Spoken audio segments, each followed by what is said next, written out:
Pendant que la trêve commençait et avant la grande bataille, les jeunes guerriers des deux côtés se rejoignirent pour un duel, où ils lanceraient leurs armes. Ils firent preuve d'une grande agilité, projetant leurs lances et les évitant, alors qu'elles retombaient partout autour d'eux. Les jeunes hommes semblaient s'amuser, jusqu'à ce qu'ils commencent à s'effondrer, blessés fatalement. Ce qui était empreint de légèreté juvénile se transforma en prélude au bain de sang annoncé. Les talents supérieurs des Firbolg en lancer leur permirent de s'imposer face aux fils de Danu. Cette petite victoire boosta le moral du peuple de Némède, qui se présenta avec assurance lors de la véritable bataille. La véritable guerre entre les fils de Danu et les Firbolg était sur le point de commencer. Le jour de la bataille d'Irlande était arrivé. Les fils de la déesse Danu attendaient leurs ennemis, alors que les Firbolg voulaient repousser les envahisseurs vers la mer. Les armes des guerriers avaient été affûtées et étaient prêtes à faire couler sur le sol verdoyant le sang de leurs ennemis. Les Tuatha des Danann formaient un corps défensif rigide, essayant de tenir une ligne défensive grâce à un mur de boucliers. Coude à coude avec les envahisseurs, il y avait Dagda, le dieu guerrier qui savait donner des coups précis et déterminants. Avec ce puissant dieu à leur côté, les Tuatha des Danann se sentaient protégés. Mais les Firbolg combattaient avec courage, ceux qui souhaitaient protéger leur maison et leur descendance. Ils attaquèrent si férocement la ligne défensive des envahisseurs qu'elle céda et que la panique se répandit à travers les guerriers. Les fils de Danu perdirent le premier affrontement et s'enfuirent pour se regrouper dans leur camp. Mais la guerre était loin d'être terminée. La nuit après la première bataille vit naître une grande euphorie parmi les Firbolg.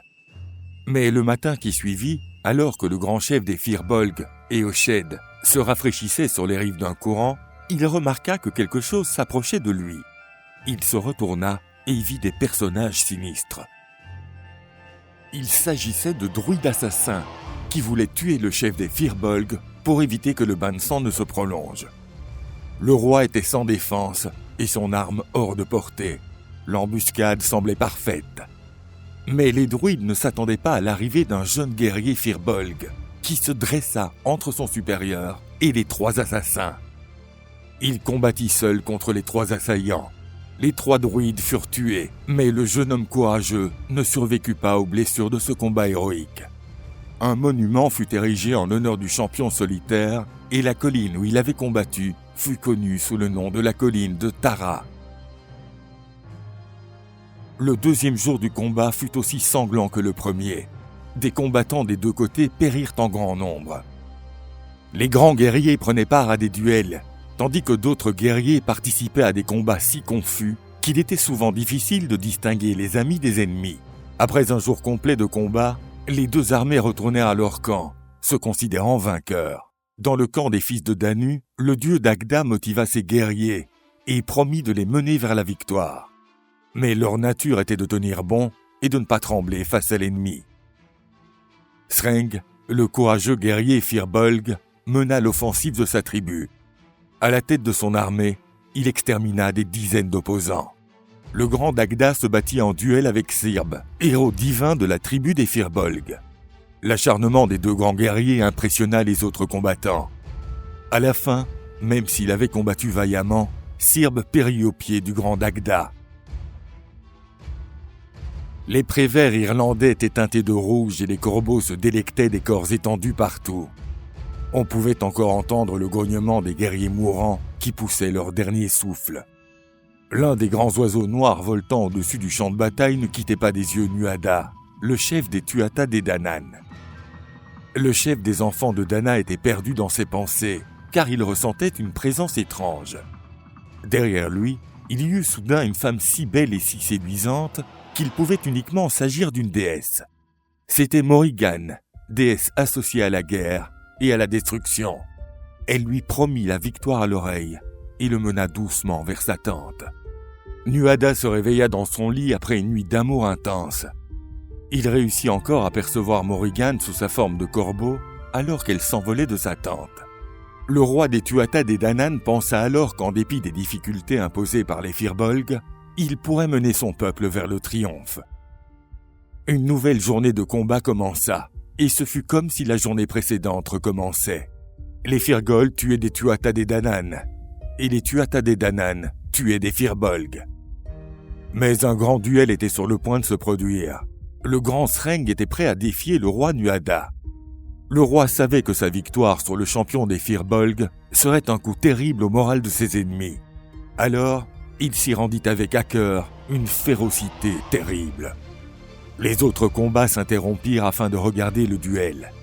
La tension dans l'air était démesurée.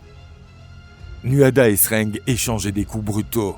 Chacun d'eux pourrait être décisif à n'importe quel moment.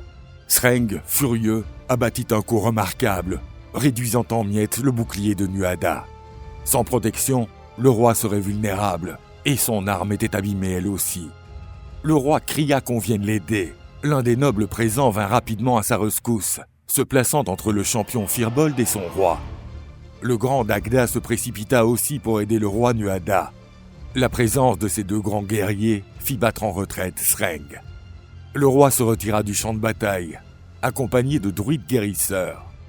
Puis, la bataille reprit.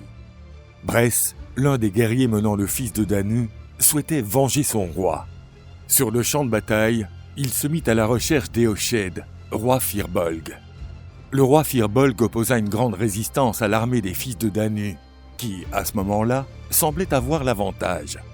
Exténué et assoiffé, le roi se retira du combat pour aller chercher de l'eau. Mais les sorciers de Tuatha Dé Danann asséchèrent tous les courants à proximité du roi, qui trouva uniquement des flaques boueuses. Le roi finit par être entouré d'ennemis. Mais Éochaid, aussi courageux qu'un ours entouré de loups, prit la vie de plusieurs ennemis avant de périr des suites de ses nombreuses blessures. Les armées Firbolg pâtirent d'une grande défaite. Néanmoins, sous le commandement de Sreng, ils continuèrent à résister. La nuit arriva. Une mort imminente menaçait les Firbolg. Il leur restait peu d'alternatives et leurs espoirs de victoire s'évanouissaient peu à peu. S'échapper de ces terres après avoir versé autant de sang ne semblait pas honorable, et supplier qu'on les épargne était impensable. La seule option honorable était de retourner au champ de bataille. Incrédules, les Tuatha Dé Danann virent l'armée dépareillée des Firbolg se préparer à nouveau au combat. Les fils de Danu avaient pratiquement gagné la guerre, mais une bataille finale semblait terriblement imminente. Mais les chefs et druides des Tuatha Dé Danann considèrent que le sang ne devait plus être versé et proposèrent à leurs ennemis de faire la paix. On offrit à Sreng et aux quelques Firbolg encore en vie un 5e de l'Irlande, ainsi qu'une promesse d'amitié entre les deux peuples.